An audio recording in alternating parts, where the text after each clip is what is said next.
И това е новия епизод на Магиосно време. Първото нещо, за което ми се говори днес, е факта, че почнах новия третата книга от трилогията за Бартимеус, Портата на Птолемей. Първите ми впечатления са много положителни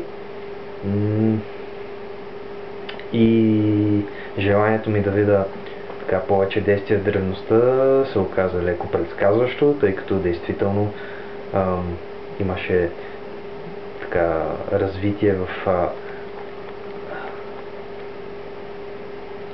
част от действието се развиваше в Александрия, Александрийската библиотека. Запознаха ни с младежа Птолемей, който се среща с Бартимеус, като целта му е да научи повече за същността на джиновете и да ги изучи, и това с това спечелва симпатиите на Бартимеус, те стават приятели. Малък любопитен факт.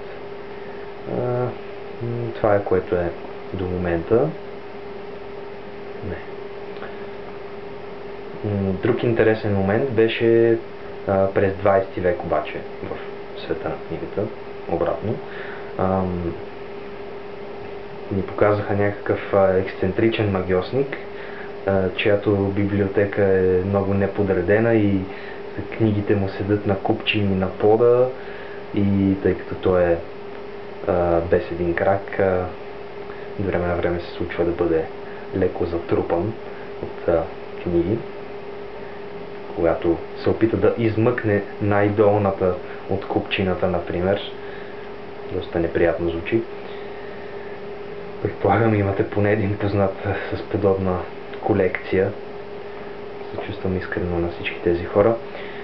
Ще бъда кратък сега с това видео, тъй като всеки момент ще ми паднат батериите на апарата, но нещо много бързо, което се чудех, е дали се превръщам в мързеливец, тъй като откакто слушам аудиокниги, не ми се четат обикновени, конвенционални. И не знам това дали е хубаво или лошо. Струва ми се, че ми вреди като читател и че губя, но аудиокнигите са толкова удобни и не се налага да се взирам в нещо. Мога да седя с затворени очи и да слушам.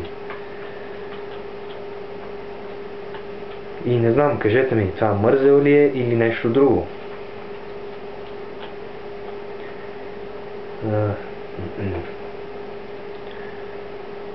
Мисля, че това беше всичко, което трябва да кажа за днес. Приятно четене и до следващия път!